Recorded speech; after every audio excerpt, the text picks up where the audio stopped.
Good evening, everyone. We're going to get started. It's great to see so many people joining us. I think we're still probably going to be getting a few more folks, but in the meantime, we're going to take advantage of the time we have and get started. Welcome to our role and responsibility as Jews working for justice in Florida and beyond.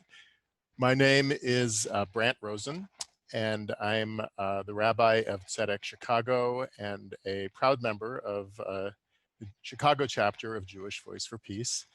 And before we begin, I'd like to thank the organizers of our program, Jewish Voice for Peace Florida, and in particular, Donna Neville, for conceiving of this program and helping make it possible. The origin of our panel discussion really came out of a desire to explore the unique challenges that face Jews who are working for justice in the current political moment. Despite the claims of the Jewish communal establishment, the American Jewish community is not a monolith. There are many of us who believe that our Jewishness compels us to stand in solidarity with other communities. There are indeed growing numbers in the Jewish community who support a politics rooted in a commitment to human rights, racial and economic justice, opposition to anti-Muslim racism, and in particular, support for Palestinian rights. And so for our discussion this evening, we've invited four wonderful panelists to discuss what this solidarity means to them as Jews and people of conscience. In particular, we've asked them to discuss their participation in the Palestinian movement for justice, to describe their own unique experiences of doing this work and how they combat the inevitable accusations of anti-Semitism that are too often weaponized against those who support justice in Palestine. Finally, because we know that anti-Semitism is on the rise in our country and around the world, we've asked our panelists to suggest ways we can respond to anti-Semitism within a larger anti-racist framework, not in isolation from, but in solidarity with all who struggle against racism and injustice. So we have four panelists that we'll hear from, and I'll introduce them all to you now, and then we'll invite them to speak in turn. Our first will be Martha Schoolman, who's an assistant professor of English at Florida International University, where she teaches courses in US literature, indigenous literature, and literature and the environment, and literary theory. Her research concerns anti-slavery writing in the pre-Civil War US, the British Caribbean, and its 20th and 21st century legacies. She is the author of Abolitionist Geographies, published in 2014.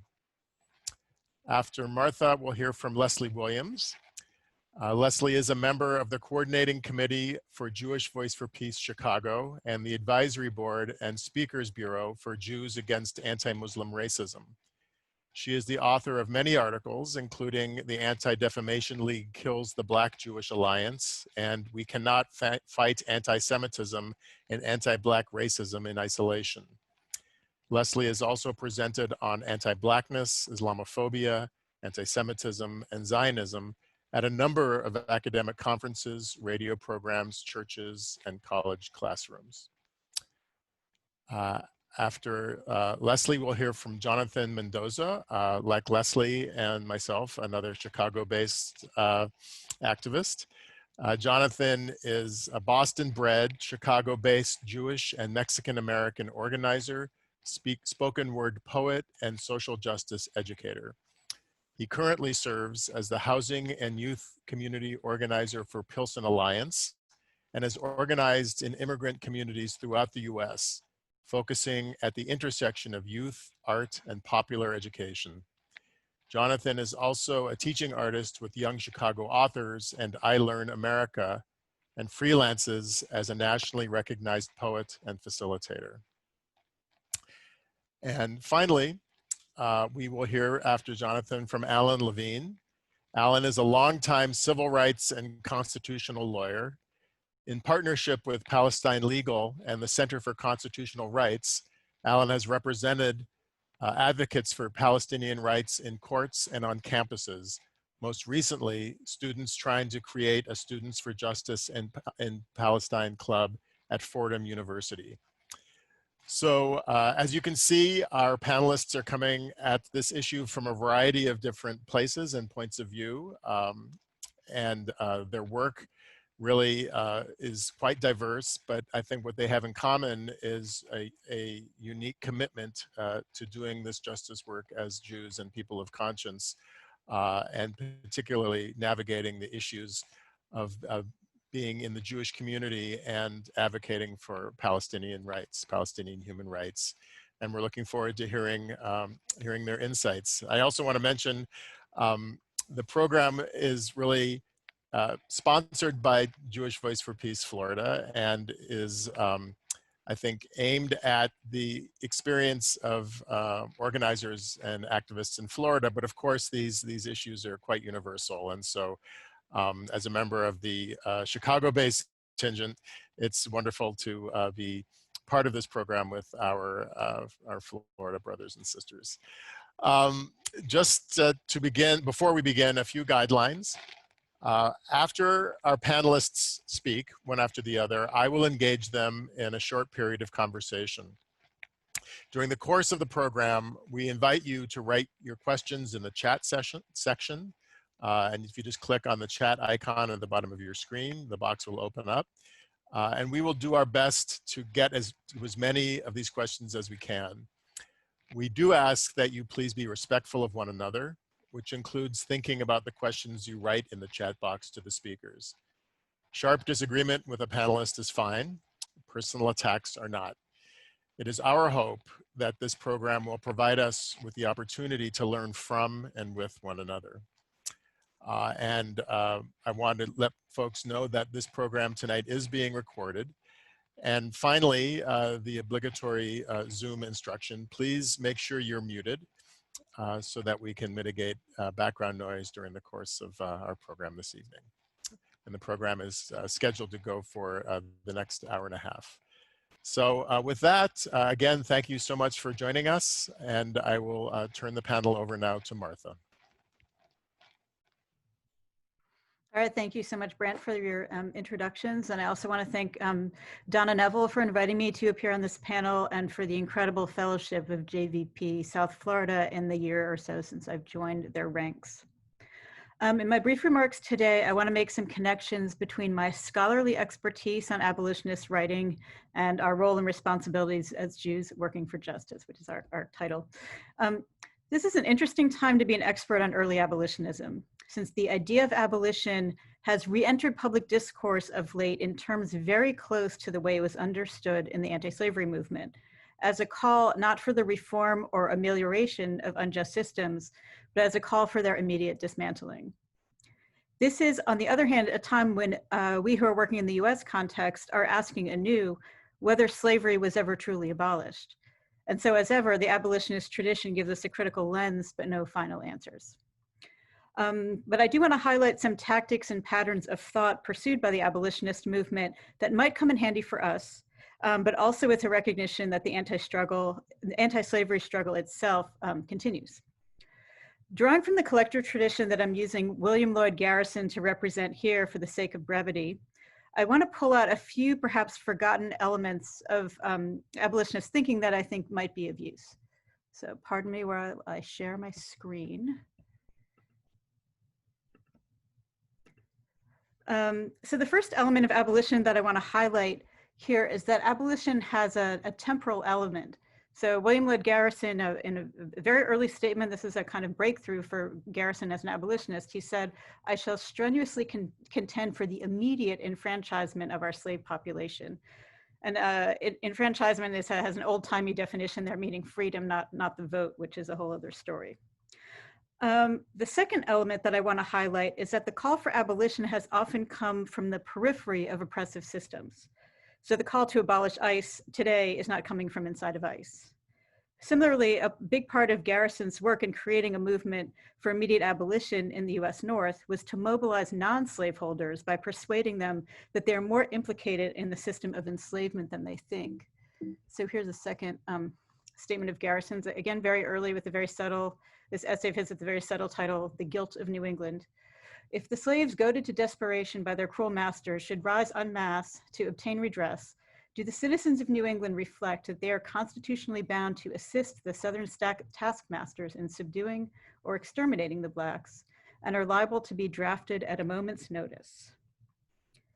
So, and I think he's arguing that part of the federal system is that New England abolitionists are in a sense the slaveholders' army, even though they don't, or, army of protection, even though they don't think of themselves in that way.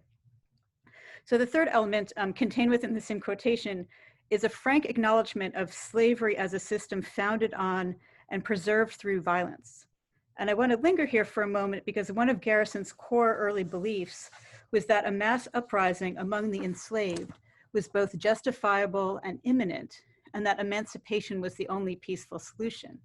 As a pacifist, Garrison wanted emancipation, not revolution. But as you can possibly anticipate, there's an unguarded rhetorical flank here, which is the implication that the enslaved, whether they have a right to be free or not, can be represented as inherently violent, and declarations of inevitability like Garrison's don't just regretfully anticipate revolts, but cause them.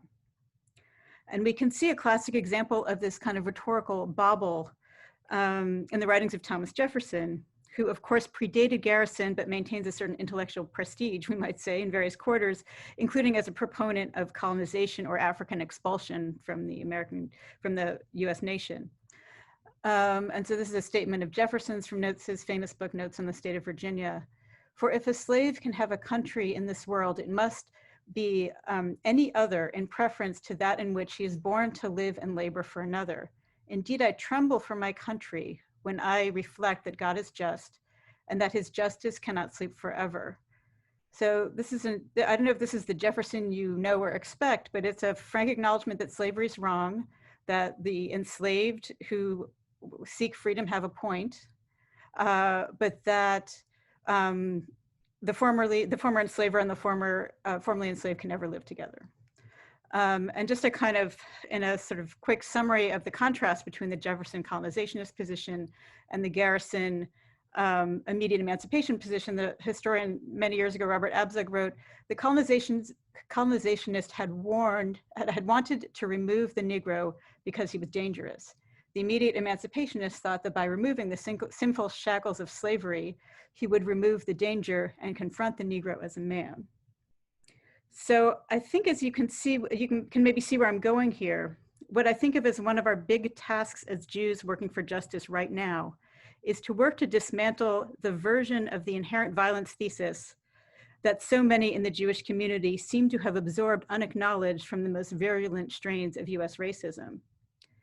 This is the argument that Palestinian freedom threatens both Israeli and diasporic Jewish safety and is therefore not worth the cost. Or, to refer to Garrisonian temporality once more, not worth the cost right now. As an alternative, we can challenge ourselves to align with the tradition of US abolitionism, which affirms with all urgency that it is in fact justice that brings peace. Thank you very much.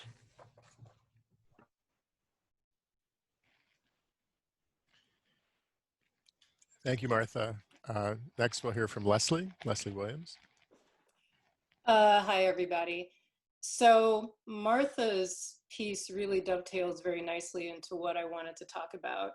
And I'm not an academic, I'm more of a storyteller. So I wanted to start with a couple of stories. Back in October of 2018, you may remember that there was a shooting that terrified a lot of us, that made us wonder, did we really have a place of safety here in the United States? That people had been shot down in cold blood merely because of their ethnicity, and that this was something that we really all needed to pay a lot of attention to. And you may be thinking that I'm talking about the Tree of Life shooting, but actually I'm talking about the shooting of a group of African Americans in a Kroger store that happened a couple of days before the Tree of Life shooting. And as someone who's both African American and Jewish, it was really striking to me the difference in the overall Jewish community response to those two shootings. So it certainly was not as though Jews were ignoring the Kroger shooting or ignoring the Mother Emanuel shooting. But the response that I got from white Jewish friends was more of a kind of a polite sympathy of outsiders. It was very decorous almost, a feeling that they were saying, so sorry for your loss. There wasn't really the same sense of urgency that there was after the Tree of Life shooting. And that really made me think about what the overall Jewish commitment to racial justice is, if it's not seen with the same urgency when it is African Americans or Muslims or some other group other than Jews that are being killed. Another story that I wanted to tell, I was at a local synagogue here in my hometown in Evanston, and there was a program on the new anti-Semitism, which many of us feel is really more of an excuse for attacking Palestinian activism than actual anti-Semitism.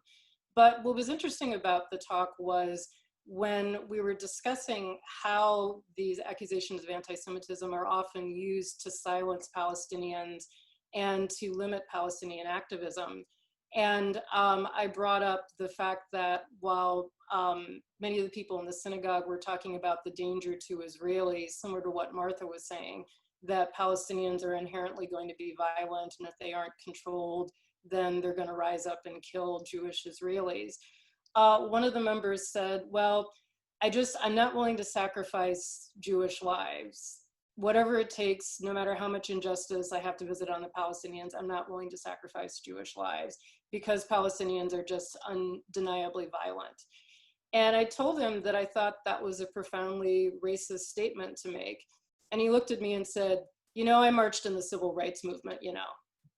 So that was essentially saying that racism was perfectly acceptable as long as it was in defense of Jewish or Israeli lives, and that I, as a Black person, did not have any right to criticize this very racist anti-Palestinianism, that the Jewish experience, both the Jewish experience of discrimination and also the Jewish experience of allyship with African Americans 50 years ago, essentially meant that no Black person ever had the right to criticize Jewish stances on Palestine or Jewish stances on Black civil rights.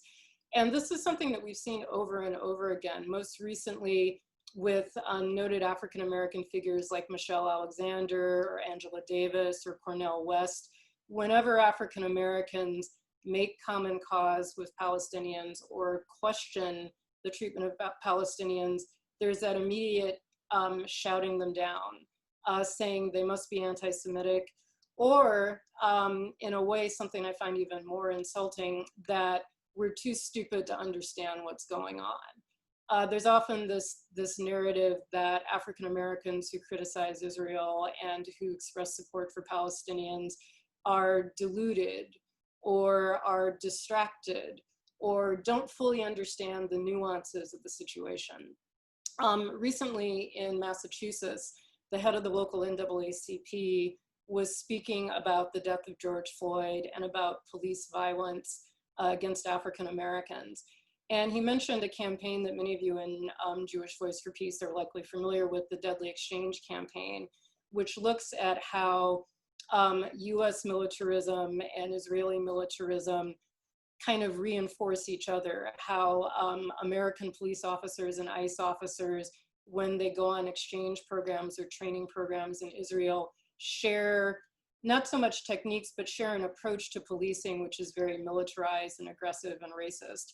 And so the head of the NAACP, who was African American, mentioned this, and immediately was shut down by Jewish leaders from the Anti-Defamation League and from the local Jewish Community Relations Council, the local federations, and was told that this was a distraction and that clearly he didn't really understand the nuances of the situation and that it was really better if he didn't talk about that. So, I think I have a couple of questions for people in the overall Jewish community who consider themselves to be activists and consider themselves to be allies. Does your allyship really value African-American lives, Muslim lives, Palestinian lives as much as white Jewish lives and Israeli lives?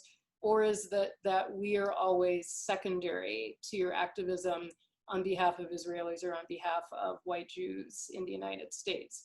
And if it's truly an allyship, then the way forward is not by working on preserving Jewish security completely separately from African-American security or Muslim security, but seeing that we all have a common enemy of white supremacy, and that the way forward is not to center just anti-Semitism, but to see how anti-Semitism fits in with anti-Black racism and white supremacy overall.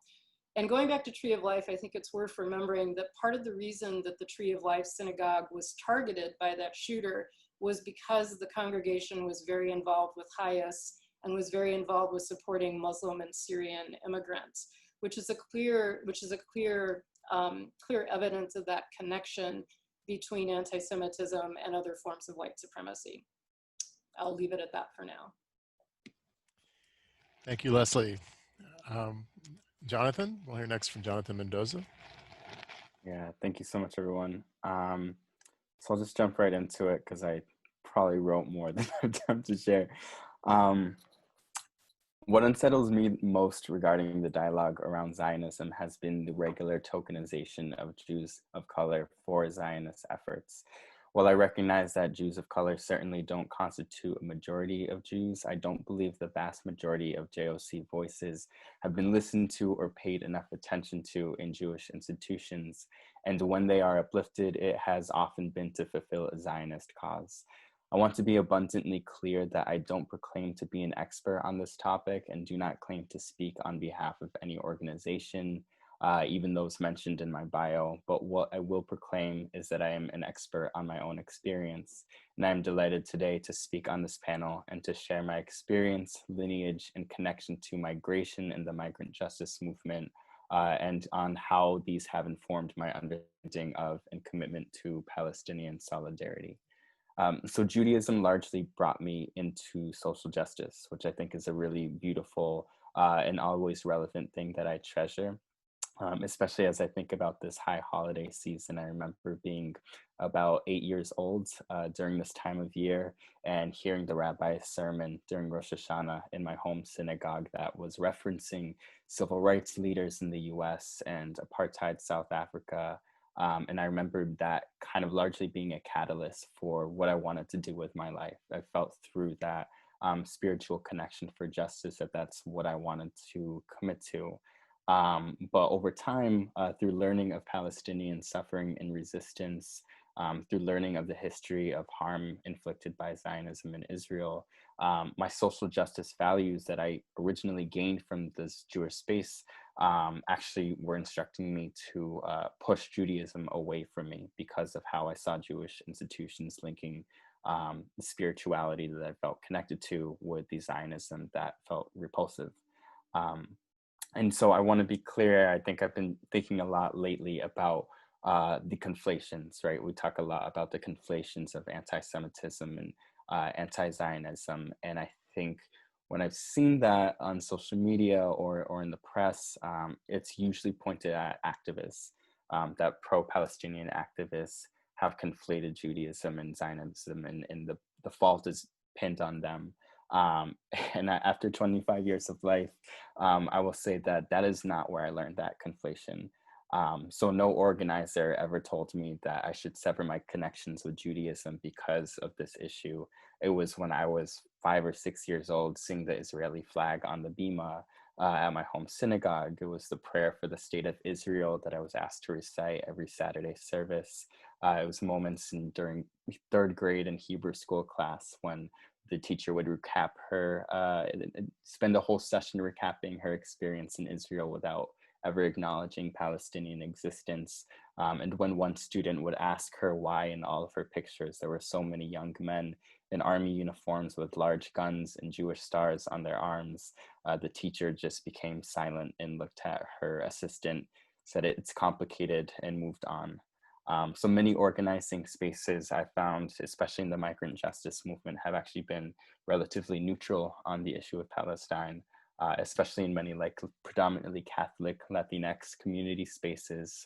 We find a lot of folks who connect more with the evangelical side of Zionism, and I've had to have many difficult conversations with them around how the struggle for migrant liberation in the United States is actually far more connected to the struggle for freedom of movement and freedom of return and liberation of Palestinian people. Is that the same freedom against borders that I observe between the US-Mexico border and borders in Israel-Palestine.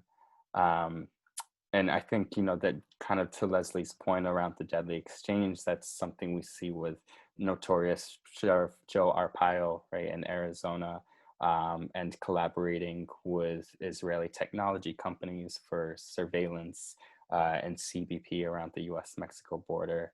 And so, yeah, between ICE and CBP and even in Chicago with the Chicago Police Department collaborating and doing trainings with Israeli Defense Forces, I think I encourage everyone who has been stirred around issues of oppression of migrants in the US and racial injustice in the US to really acknowledge how they are so intrinsically tied to Zionism and Israeli oppression of Palestinians. I guess where that leaves me today is really wanting to redefine Judaism for myself. I think I kind of left Judaism for a long time during my teenage years and throughout college because of how I came to understand Palestinian suffering and the conflation that was presented to me. And I returned to it once I found more Jewish spaces that were striving to redefine Judaism and redefine Jewish spirituality in a way that really prioritized the liberation of all oppressed peoples.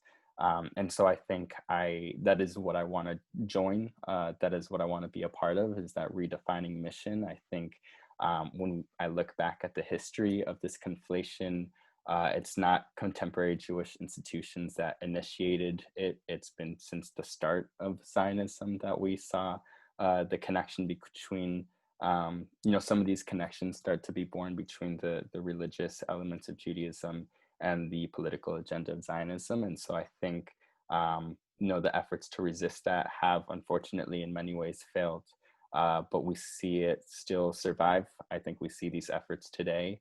And so in terms of how we move forward and both confront anti-Semitism and Zionism is in that path of redefining what Judaism is for ourselves, and see to it that it's one that uplifts Palestinian lives and injustice across the world.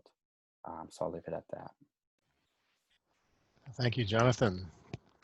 And finally, Alan.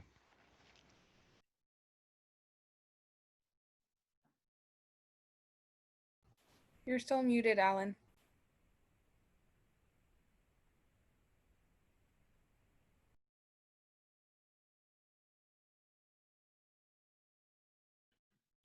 So sorry, you can hear me now? Thank you, Brant, and thank you to my colleagues for such wise remarks. As they make clear, anti-Semitism manifests itself in two ways in American public life. One are the episodes of real anti-Semitism, Tree of Life being a tragic example. And those who are seriously concerned about that understand its origins in repressive right-wing forces and join with other progressive groups to combat those forces. But there are many others, and panelists have referred to them as well, who have a different agenda in raising the alarm about anti-Semitism, and that's to silence advocates for Palestinian rights. And their goal is to silence and punish Palestinians and the extent to, or advocates for Palestinian rights, and the extent to which they've been successful is amply documented in a report, The Palestine Exception to Free Speech, put together by Palestine Legal. And it documents well the toxic effect of those people who conflate anti-Semitism and anti-Zionism. But another effect, besides silencing those who advocate for Palestinian rights, is that it impacts our work in general for social justice. Let me give you two examples here in Florida. 2 years ago, an African-American man named Andrew Gillum ran for governor. Mr. Gillum was a strong supporter of Israel and made that clear, but he also had strong support from the Dream Defenders. And the Dream Defenders were strong advocates of Palestinian rights. And so his opponent and the establishment Jewish community jumped all over Gillum because his supporters, notwithstanding his own pro-Israel position, his supporters were advocates of Palestinian rights. The same time, or the year before, Dwight Bullard, an African-American state senator, very progressive, one of the most progressive in the Florida legislature, he went on a Dream Defender trip to Palestine. And when he ran for re-election, that was what the establishment Jewish community mobilized around and defeated him as a result of that.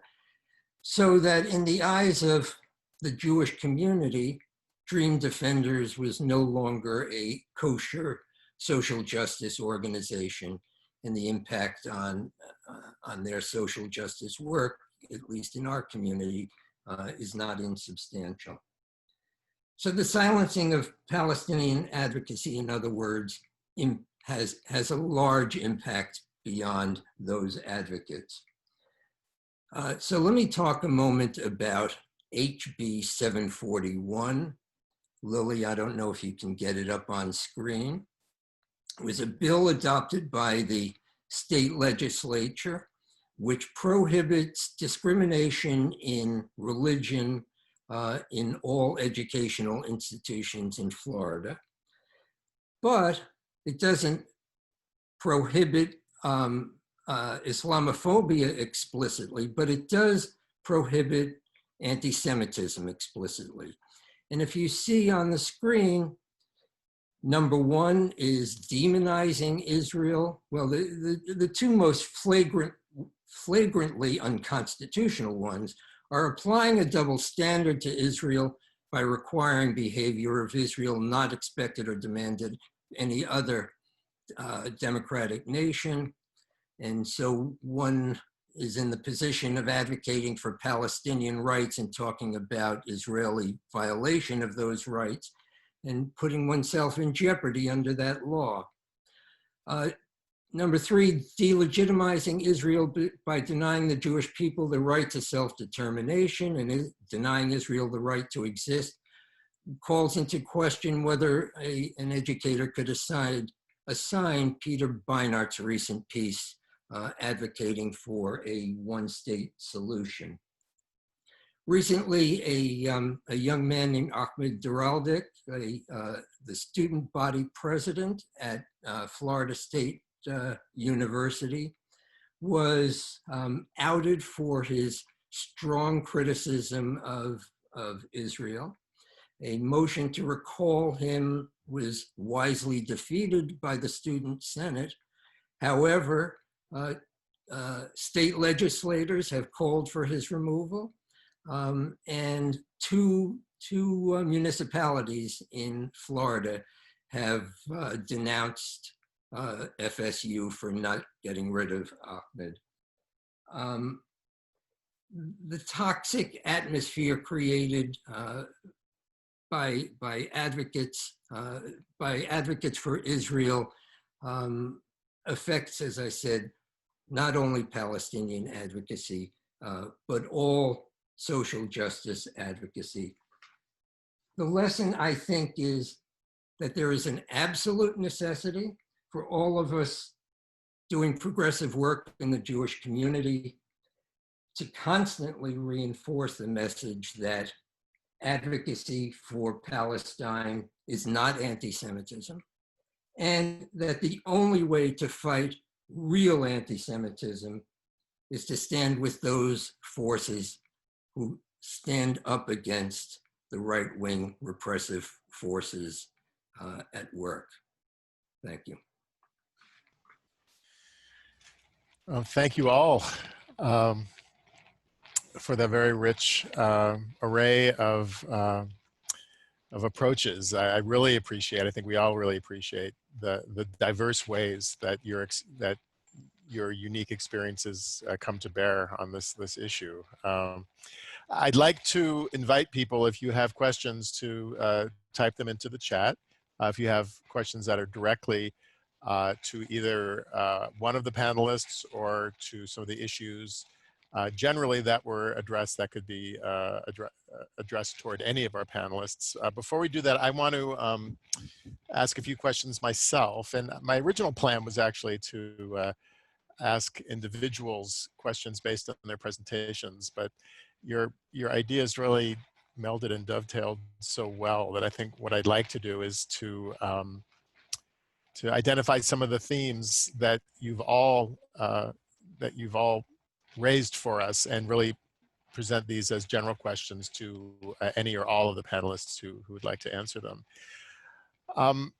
You know, on the issue of anti-Semitism, of course, which is a kind of a foundational issue for all of the presentations that we heard. It's clear that we're living in a time of resurgent anti-Semitism, and as Alan mentioned, the fundamental nature of that anti-Semitism is coming from ultranationalist and white supremacist sources. And so for those of us who are both concerned about anti-Semitism and wanting to address the issue, to combat anti-Semitism, but also want and believe fervently in standing in solidarity with the Palestinian people, how do we, I think really on a strategic, both on an academic and a strategic level, how do we parse that? You know, I think Martha in her initial presentation really brought up the issue of the assumption of violence on part of the oppressed. And I think bringing that back to America's history of slavery, legacy of slavery, I think is enormously helpful. And I think we can see that trend throughout history. We saw it in the South during the Civil Rights Movement. We saw it in desegregation. We saw it in apartheid in South Africa. We see it in Israel-Palestine, this fear that once liberated, these oppressed peoples will just unleash their violence against the people who oppress them. So it seems to me that the conflation of anti-Zionism with anti-Semitism in large part has to do with this idea that those who are not only just critical of Israeli policy, but are fundamentally critical of the Zionist idea itself, are ipso facto putting Jewish lives at risk. You know, the way Lesley quoted the person at that program. And by putting lives at risk, we are incorrigibly anti-Semitic, because we are through the very support of Palestinian rights, we are endangering Jews. And no one mentioned it specifically, but I think the legacy of the Holocaust has a lot to do with this, and the way that the Holocaust is used, and particularly politically, to foment that fear of violence.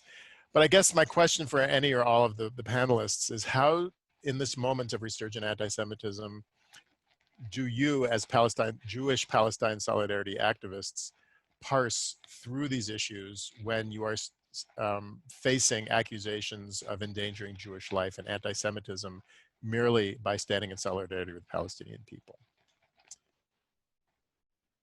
And anyone who would like to jump in, feel free to start it off. Well, this is an answer that really illustrates the question more than answers it, but it calls to mind a talk on a panel that I was on along with Donna Neville about a year or so ago that was put together by a peace group. The organizer of it was a Jewish activist, and he brought some people together to speak about Palestine, Israel. Some of us spoke on behalf of Palestinian rights.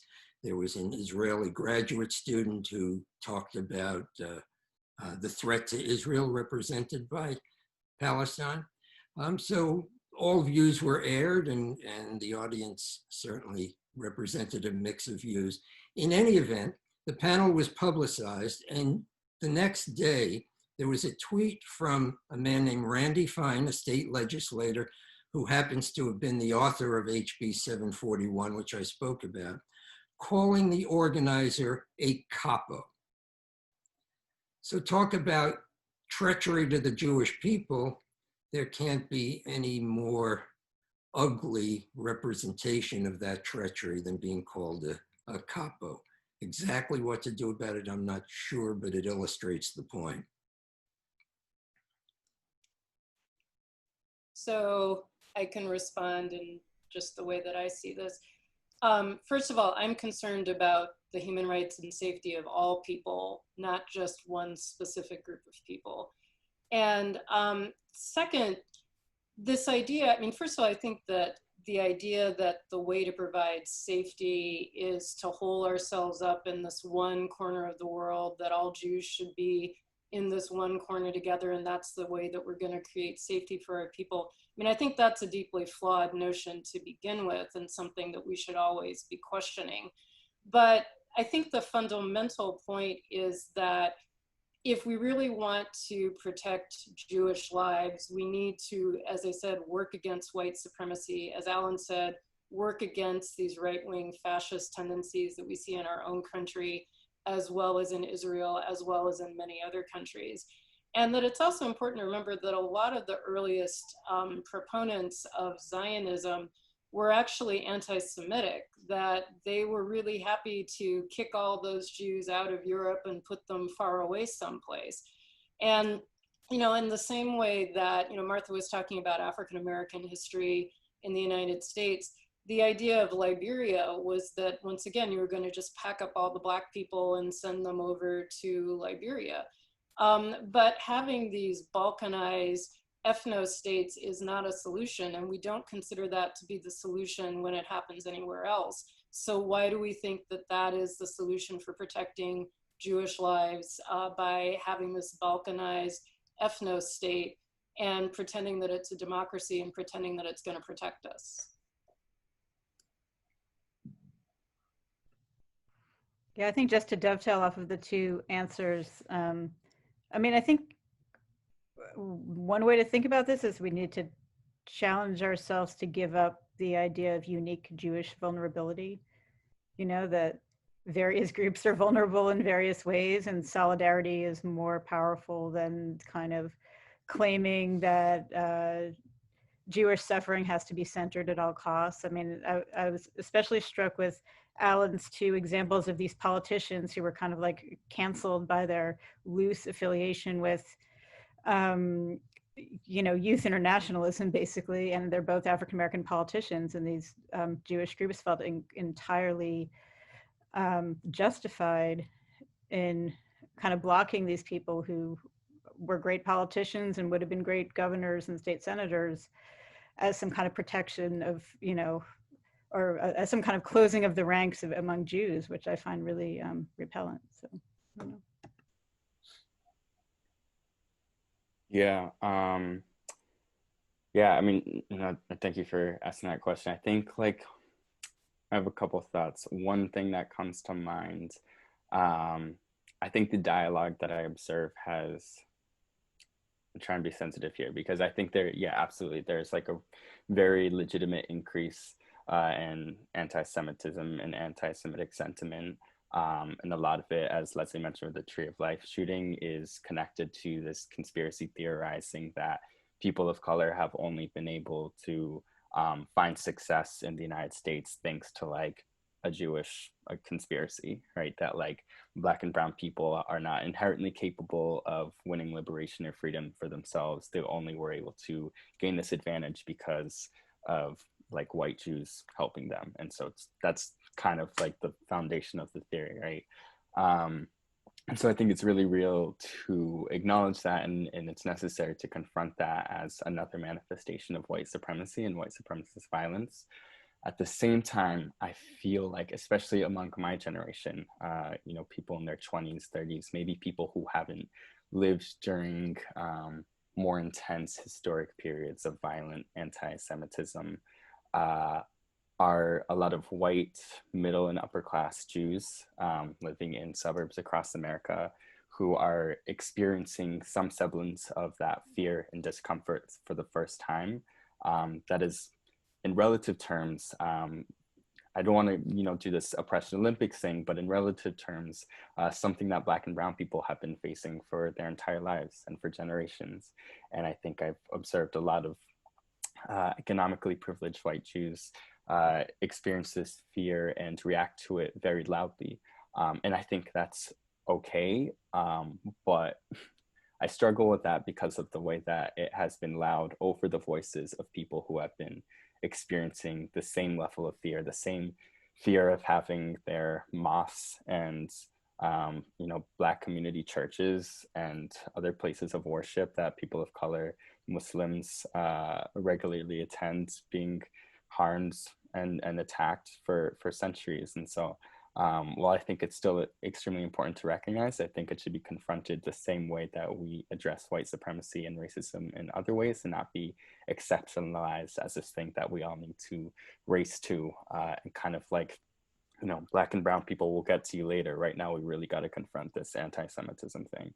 I just don't think that's the way it needs to be addressed. I think it needs to be folded into collective action against white supremacy.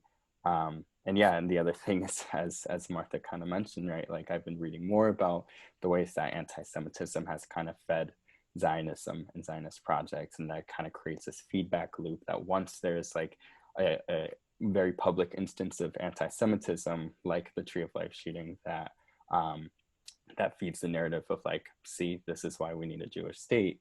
But then that conflation again leads people to feel like express more anti-Semitic thoughts because they're seeing proponents of Israel and Zionism constantly link Judaism and violence against Palestinians. So I think it is that twofold project, right? Like confronting racism and white supremacy the same way that Black and brown people have been doing for a very long time, and just becoming better co-conspirators in it. And then the other is really being loud and clear about creating our own narrative of what anti-Semitism actually is and what it's not, and kind of really just shredding apart the conflation of Zionism and Judaism.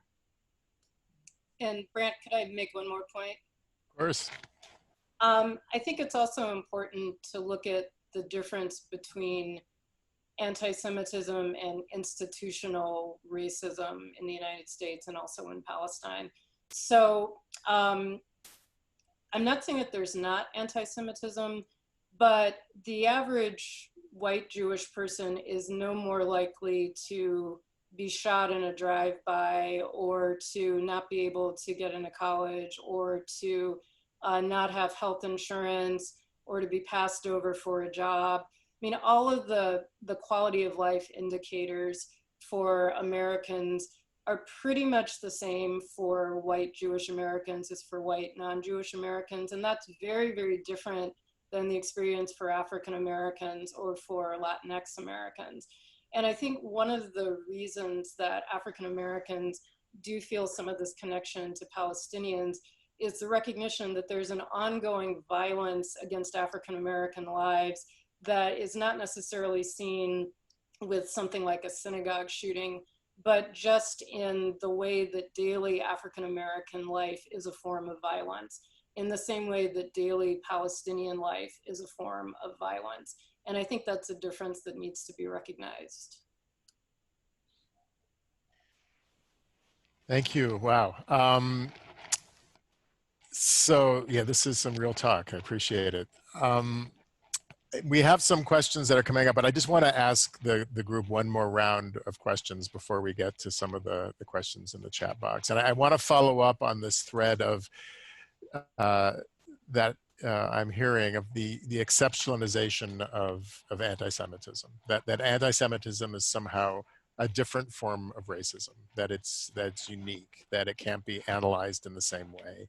That it sort of exists on its own terms and according to its own rules, and that Jews have historically, that it's been a cyclical thing, and that it goes through periods of dormancy and resurgence, and that Jews are uniquely singled out to be middlemen by the state powers in which the societies in which they live. All of these things that sort of treat anti-Semitism as somehow in isolation from other forms of racism.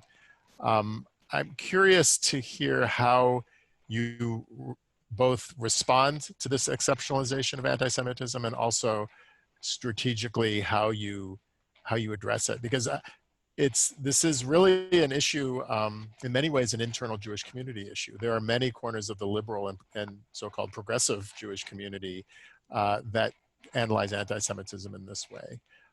And in a way that I would claim, at least if I can lay my cards on the table, that I think inhibit true solidarity, because when you treat anti-Jewish oppression in isolation or in according to different rules and other forms of racism and oppression, then somehow we are setting ourselves apart or over and above. So I'm curious if anyone has thoughts about how about this analysis, why it is so compelling in so-called progressive Jewish circles, and how you would strategically address it when you're doing your own work and your own organizing in your communities. And again, anyone who cares to respond.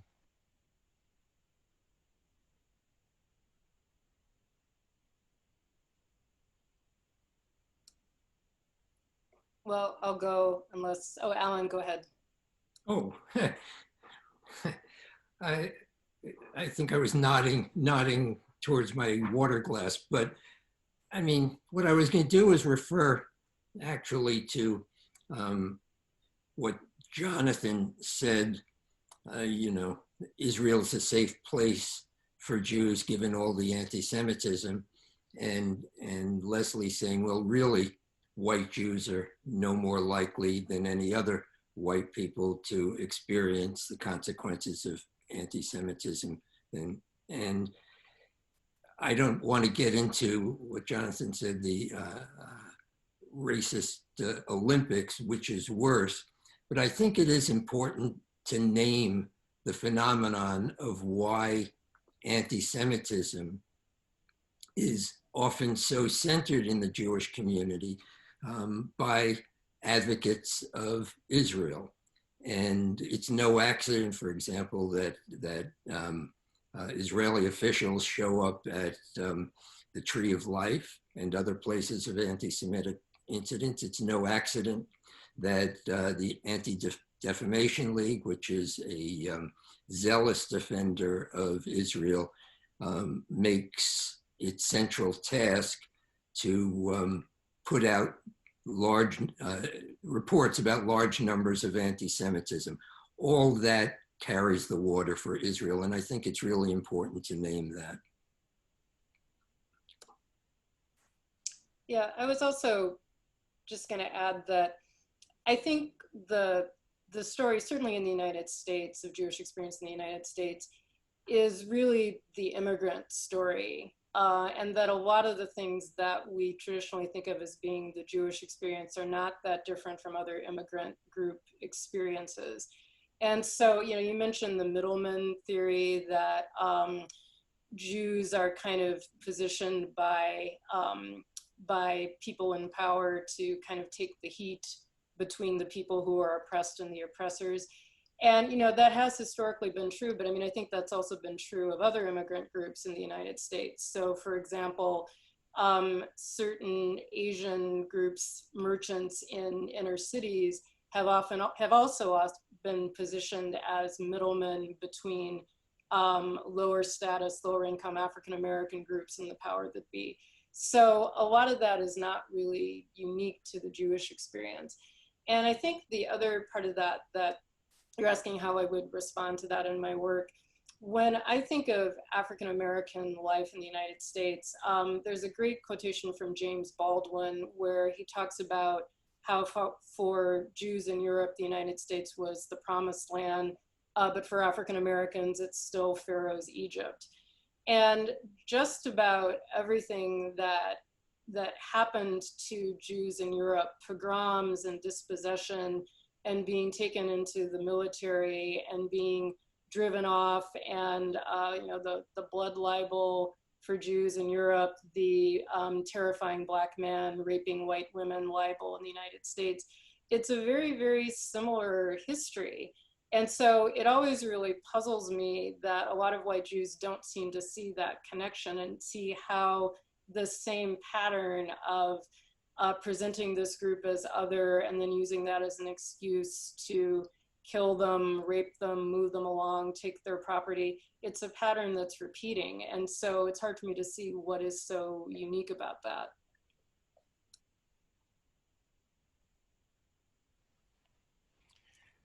Thank you. Anybody else want to respond before we move to participant questions? Okay. Well, I will forward a question, and again, these will be for anyone who cares to answer, from Suzanne in Canada.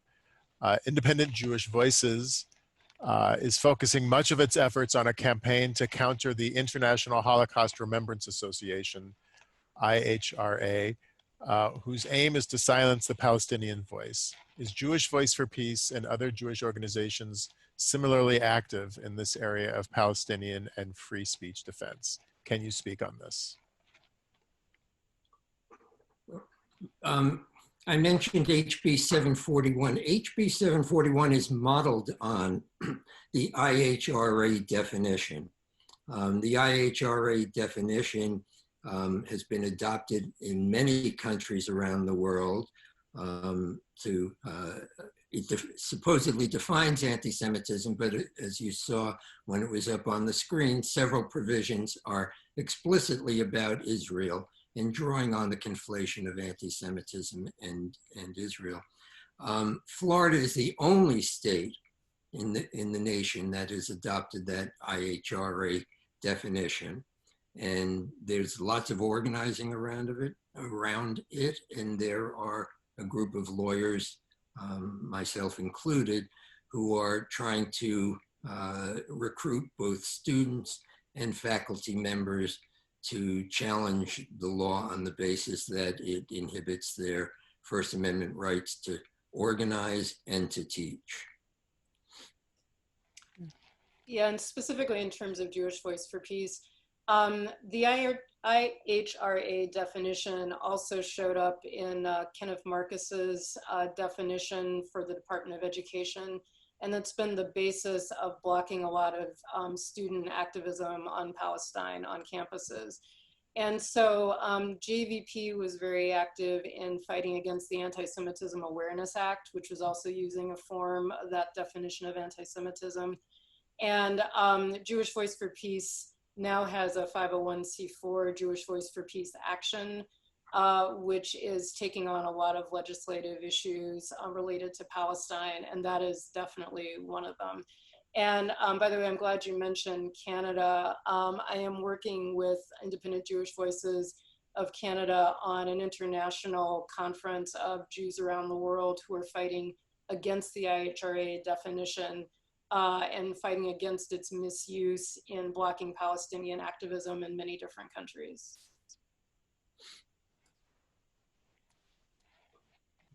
Anyone else before we move on? I wanted to, if it's okay, I had an additional thought for your previous question, if that's all right. For sure, please. Yeah, I guess because I think I was a little bit vague in my original answer to that question about one, confronting it the same way we do with other forms of white supremacy and racism, and two, publicly disentangling anti-Semitism from anti-Zionism. I think in terms of like specifics, what I've regularly seen, maybe not regularly, but what I've often and unfortunately seen is Jewish social justice organizations being really loud about anti-Semitism when they see activists like kind of communicate that conflation, right? When like, I think notably, I'm thinking of an instance of someone spray painting for Free Palestine below an Israeli flag outside of a synagogue. And I saw a number of Jewish organizations be really vocal about like condemning that. I have a lot of feelings about that maybe for another time, but I think ultimately it requires of us, of folks who have had some experience in the language and messaging of Jewish and Palestinian solidarity, to maybe do more like internal education work, but to not like publicly condemn those people. I think we should approach those situations from an understanding that they are learning the conflation as it was presented to them by mainstream Jewish organizations, and that we have to then reach them and unravel that work that other Zionist Jewish organizations had done previously.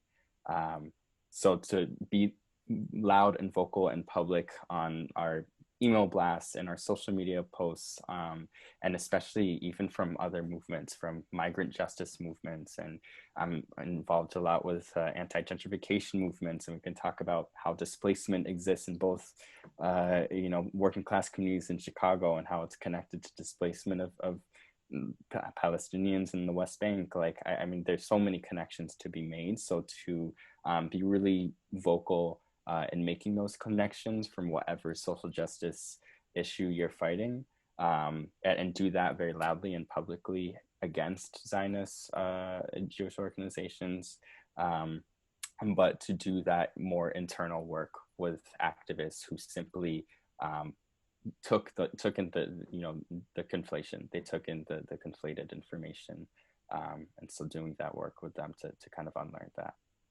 So let me briefly interject that coincidentally, there is an article in Mondoza today by Donna Neville addressing the very incident that you're talking about, Jonathan. I needn't say more, it's worth reading. I'll check it out, thank you.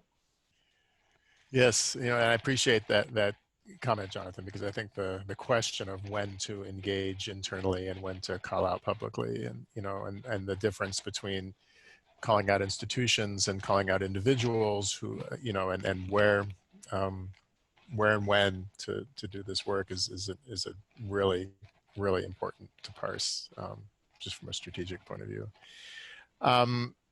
All right, I'm going to move on to, I'm sorry, Martha, did you have anything else you wanted to add to the question? No, I'm good. Okay. I was just listening. I don't have anything special on that, so. Okay. So let's see, from Jessica, she writes, thank you for interesting talks and organizing the event. Any wisdom from panelists on potential roles of synagogues or synagogue leadership, especially in reddish purple states, in opening ears and minds to these viewpoints, perhaps by incorporating ideas into institutional programming, education, tactics that have worked, experiences to share. So here, just sort of dovetailing on that, the issue of internal education. Is there anyone who has thoughts or best practices? Great, Martha.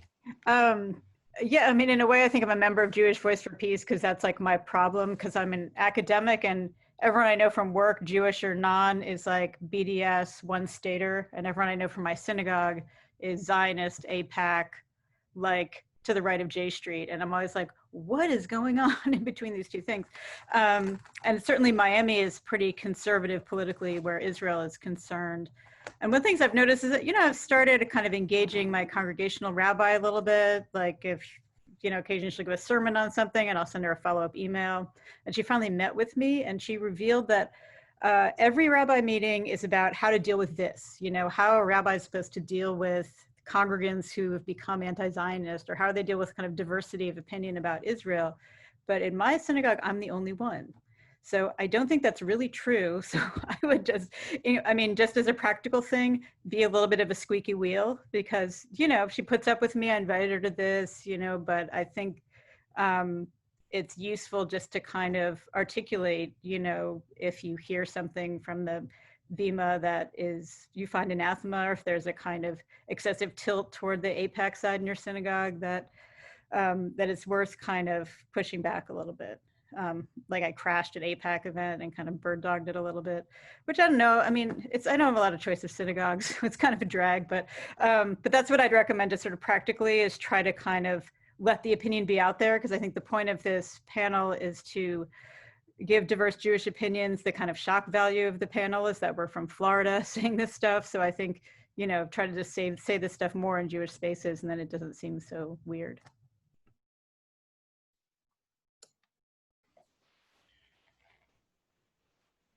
Actually, I think I'll just briefly speak to this as well. Being a congregational rabbi and having been part of a congregation, my previous congregation for many, many years, where I personally evolved on the issue of Israel, and from more of a liberal Zionist to a Palestine solidarity approach. And, one of the things that we did, I mean, to the leadership of the congregation, to their credit, when this really started to raise some dust in the congregation, the leadership decided that they wanted to be able to address a variety of points of view within the congregation. And one of the things that was interesting is when I started to speak out about Palestinian human rights, a number of sort of closeted JVP members came forward and both expressed their appreciation to me, but also became emboldened in wanting to have their point of view represented in their congregation. And so one of the things we did, and it's not easy, and it doesn't always work, it really depends on the rabbinic leadership and the lay leadership, if they're willing to do this, is we brought in consultants on civil discourse. We trained members of the congregation to facilitate small groups whenever we had programs on Israel that would be perceived as controversial or painful. To have a whole process of small group discussion that were facilitated by members of the congregation that we would not do for any other issue, but because Palestine-Israel is just such a difficult, painful, triggering issue for so many Jews, to really take pains to create an environment where people can feel free to speak their mind, whatever their point of view. I'll add that I was able to do that as long as I was able to do that until I wasn't able to do that. And now I'm the rabbi of a very different kind of congregation where we're very clear about our solidarity with the Palestinians. But I don't believe that approach, I still believe in that approach in congregations that are more diverse, if it's possible, and it takes a special confluence of factors to be able to have these open spaces of conversation. I think I'd also like to expand it beyond maybe just the synagogues and push back on the idea of who is within the Jewish big tent, because I think many of us who have expressed Palestinian solidarity or belong to organizations like JVP that express Palestinian solidarity are not really considered to be Jewish anymore. I mean, a lot of local federations have made that abundantly clear.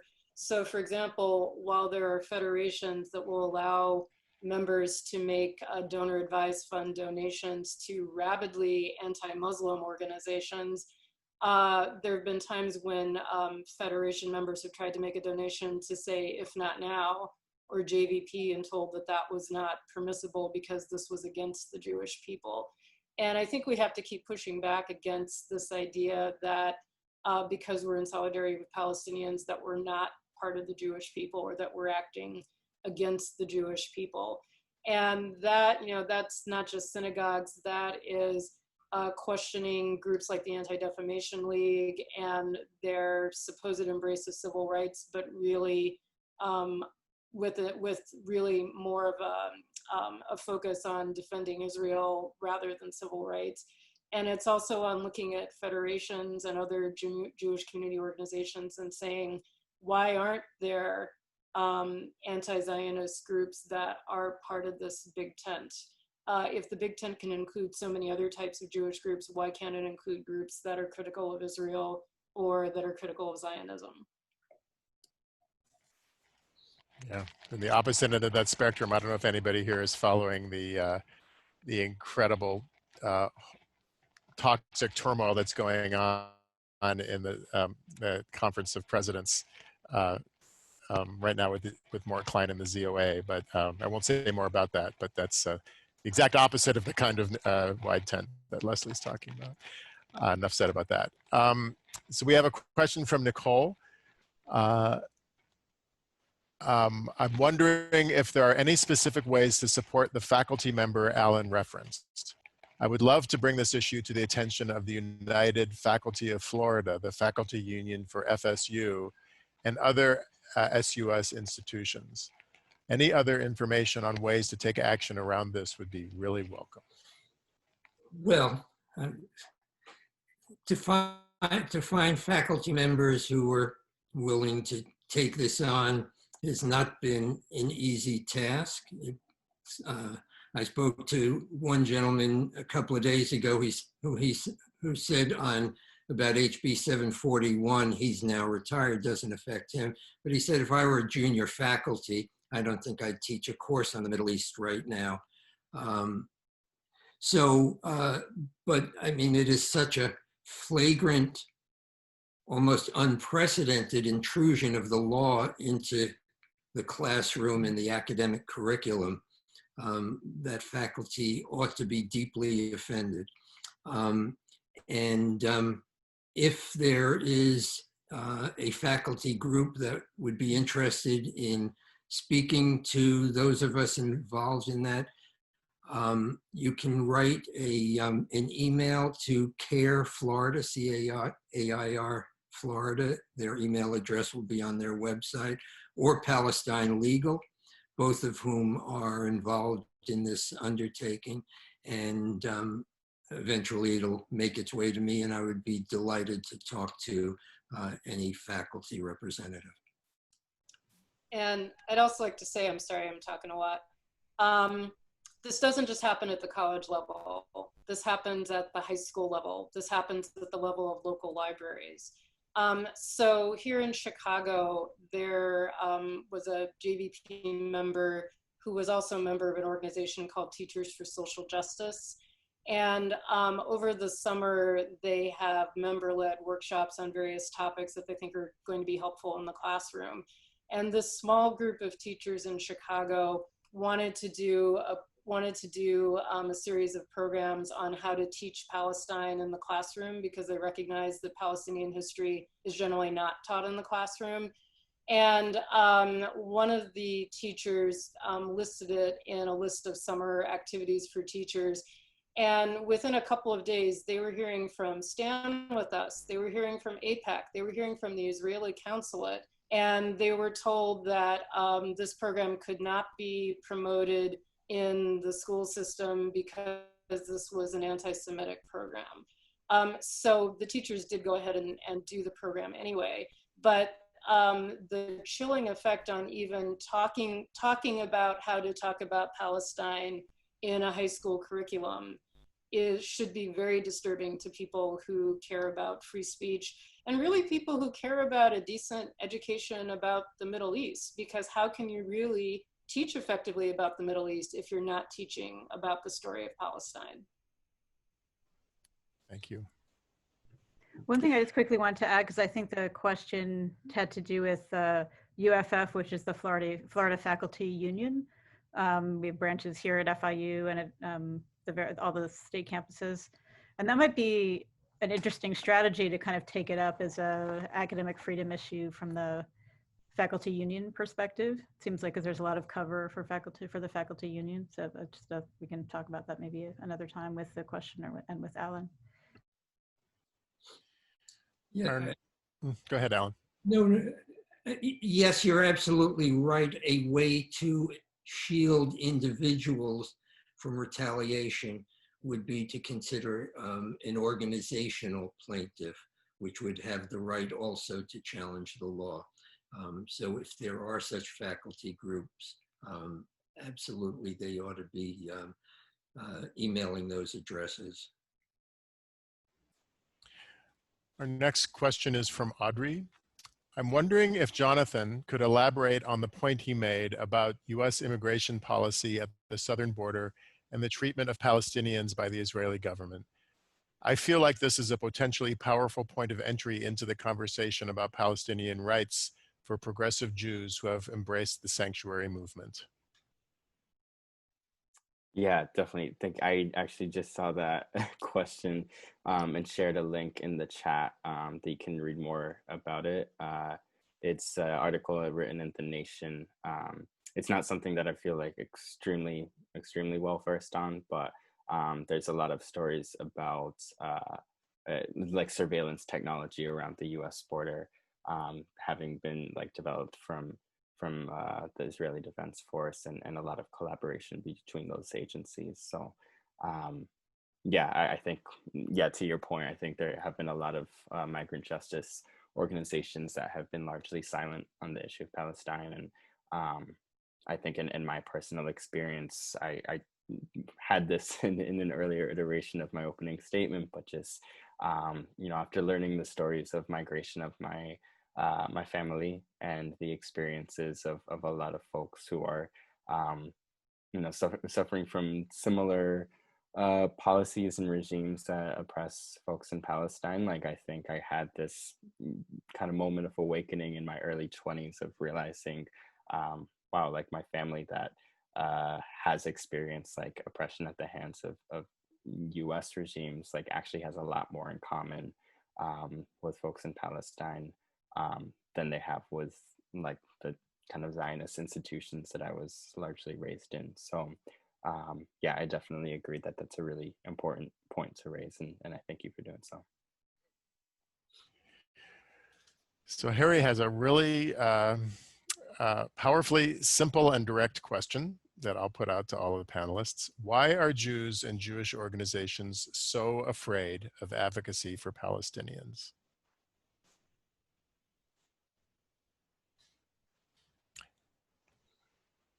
Might have to let that one percolate for a while before you gather your thoughts. Maybe to get it started, because I was kind of revisiting this yesterday. I don't know if folks have read, and I know there are a lot of opinions on this book, but it is one that I personally really got a lot out of, which is Sarah Schulman's Conflict is Not Abuse. In the last section, talking about the role of historic trauma and like trauma in people's lineages that inform their like present day thoughts. So in this case, as like brought up earlier, the trauma of the Holocaust informing actions and behavior today. So I definitely recommend looking at that book and that section in particular. The whole book, I recommend most of it, but that section in particular of just like really assessing the ways that yeah, trauma in our family lineages have informed us to not be able to reckon with our own actions and our complicities in like oppressing other peoples. Yeah.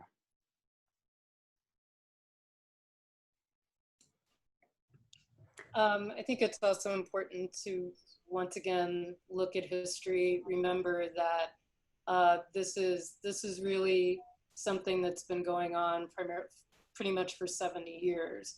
There's often this narrative that you hear that it's ancient hatreds, that, you know, Jews and Palestinians have always hated each other, Jews and Muslims have always hated each other, and that's just plain not true. There's a really great book, I mean, one of the books that really helped me, I think, start to understand this, which is by Ali Abu Nima from the Electronic Intifada.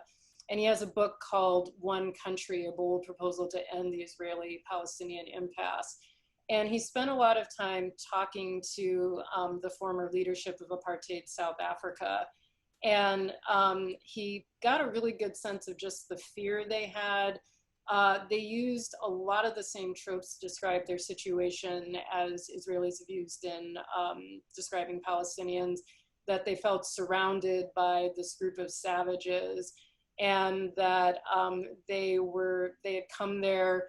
The Boers had come to South Africa because they felt that they were always persecuted every place else, that this was this eternal hatred of them, and that the only way that they would find safety would be by coming to South Africa and creating their own little enclave. And they actually also used a lot of the Promised Land Exodus imagery in describing their situation as Boers in South Africa, that they had to go on this great trek to find this one place of safety. So there was a multi-generational trauma that was passed down about always being on the run, always being attacked, and that there was no way to find safety unless you locked yourself up in this ethnic enclave. And I think Abinima, in talking to the South Africans, really kind of gets at that fear that's at the root of a lot of this anti-Palestinianism, that this is the only way that we can be safe is to keep control on them. I would only add that lots of credit is due Israel for its extraordinarily effective propaganda campaign. It has national interests in expansionism, and it has promoted the fear of Palestinians to the tune of hundreds of millions of dollars of its Hasbara campaign, and it has an impact. Yeah, I would just add to that. I mean, the least favorite thing I hear every politician say is that Israel isn't a dangerous neighborhood, which is just a way of just saying like, hey, racist, you know, you identify. But more deeply, I was thinking about, I think when you look at sort of any kind of Reform Jewish congregations, like list of principles, and one of them is a love of Israel, of the state of Israel. And I sort of have thought about this a lot in my own evolution on these topics, that we're kind of taught to take criticism of Israel personally, and that you should respond emotionally and then stop there. And I kind of feel like that's why it works so well, to say like, no, we can't talk about this. No, we can't manage this, this tension, is because we've sort of this kind of like a you know, emotional investment that we've been taught to make. And then it's really hard to sort of be more objective, or to kind of expand your sense of solidarity or identification, and it becomes real work. But what I find interesting about it is people don't do that work and then go back to not asking anymore. I mean, and I think that's the kind of failure of the method, is that sort of once you get a little bit of perspective and a little bit of education, you can't sort of go back to just taking criticism of Israel personally. But at the base point, I feel like there's this teaching that that's what you're supposed to do, which makes it easy to kind of reject more complex discussions out of hand. If I could just throw in just 2 cents or 1.5, you know, I don't discount the role of historic trauma. I certainly appreciate the power of that, but I think another level of this is also that, and we can't forget that Zionism is a colonial movement, and Zionism is a movement from political Zionism from the outset was a movement in which the European Jewry were appealing to empires to achieve state power. And it was, you know, I would also recommend the work of Mark Ellis, who really parses this whole transition from diaspora Judaism to what he calls Constantinian Judaism. You know, this sort of Faustian bargain with empire. And certainly we can't discount the role of trauma and the desire for safety. But when you make this bargain, you know, I think every empire in the world, including the United States, uses fear to shore up its power. Once that power is attained, fear becomes the primary tool or implement by which that power is maintained and wielded over others. So when we're asked that question, why are they afraid of advocacy for Palestinians? I mean, I'm not sure it's being afraid so much as that the very raison d'etre of this form of Judaism is being challenged. When you challenge Judaism, the fusion of Judaism and state power, when you suggest that this Jewish nation state is actually oppressing the people of this land that they have taken over, you are making a very direct threat to the very foundation of that form of nationalism itself. And I think we can see that fear being wielded in this country at this current moment, and the kind of emotional arguments that are completely irrational emotional arguments that are being made by supporters of the current regime in this country. I think it's a pattern of behavior. It's the way empires work. Well, we are coming up on the 8:30 Eastern time. I'll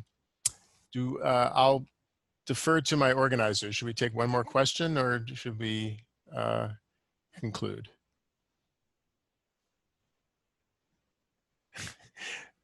Or do I get to make that grand decision? I guess since it's almost 8:30, maybe we should Great. wrap up.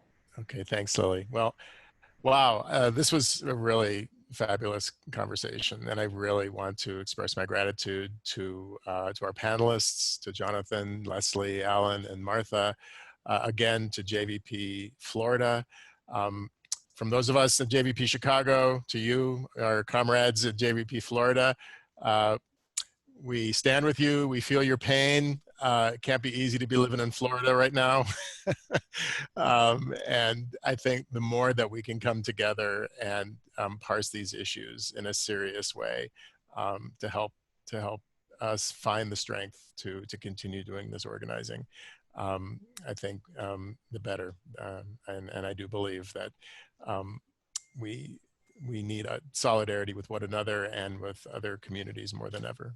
So thanks again to Donna Neville and to all of our panelists. And with that, I wish everyone a good evening.